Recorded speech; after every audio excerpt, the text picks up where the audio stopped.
दोस्तों, नमस्ते। आज हम BEd second year 7th paper से आधुनिक शिक्षा प्रणाली में बौद्ध शिक्षा प्रणाली की देन को देखेंगे। अगर आपने मेरे चैनल को सब्सक्राइब नहीं किया, सब्सक्राइब करें। सब्सक्राइब करने से आप मेरे से जुड़ जाते हैं। तो आइए देखते हैं आधुनिक शिक्षा प्रणाली में बौद्ध शिक्षा की देन को।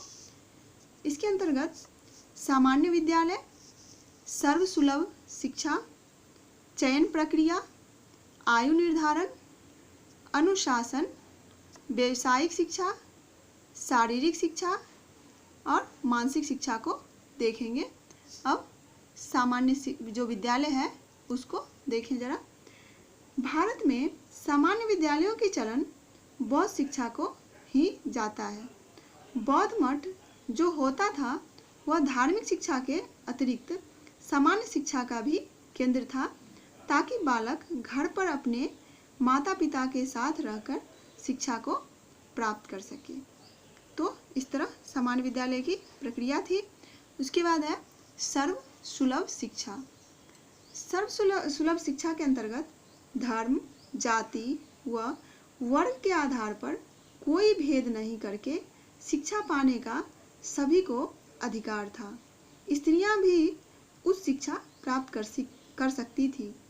शिक्षा जो था वह निःशुल्क दी जाती थी। इस तरह से सभी लोगों को शिक्षा प्राप्त हो या बनाया गया था। उसके बाद है चयन प्रक्रिया।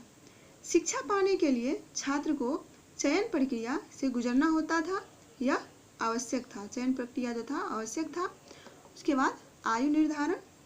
शिक्षा आरंभ करने की न्यूनतम आयु 8 वर्ष की थी।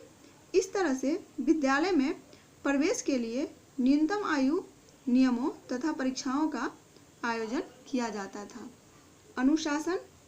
बौद्ध शिक्षा का मुख्य उद्देश्य था चरित्र और व्यक्तित्व का विकास करना। छात्रों का जीवन नियमित तथा अनुशासित था। छात्र और अध्यापक का संबंध बहुत ही मधुर था। अब व्यावसायिक शिक्षा को देखेंगे। व्यावसायिक शिक्षा के अंतर्गत व्यावसायिक शिक्षा ऐसी शिक्षा व्यवस्था थी जो व्यक्ति को आत्मनिर्भर तथा भावी जीवन के लिए तैयार कर सके, जिससे व्यक्ति अपना जीविकोपार्जन कर सके। इसीलिए व्यावसायिक शिक्षा पर विशेष जोर दिया गया था। उसके बाद है शारीरिक शिक्षा। शारीरिक विकास के उद्देश्य से विभिन्न प्रकार के खेलकूद और शारीरिक व्यायाम निर्धारित था। मानसिक शिक्षा।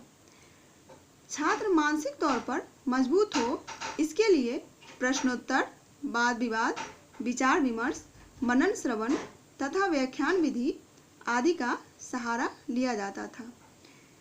इस तरह से बौद्ध शिक्षा प्रणाली का उपयोग हमारे शिक्षा व्यवस्था में आज भी सहायक है और वह इसकी देन है, बौद्ध शिक्षा की देन है।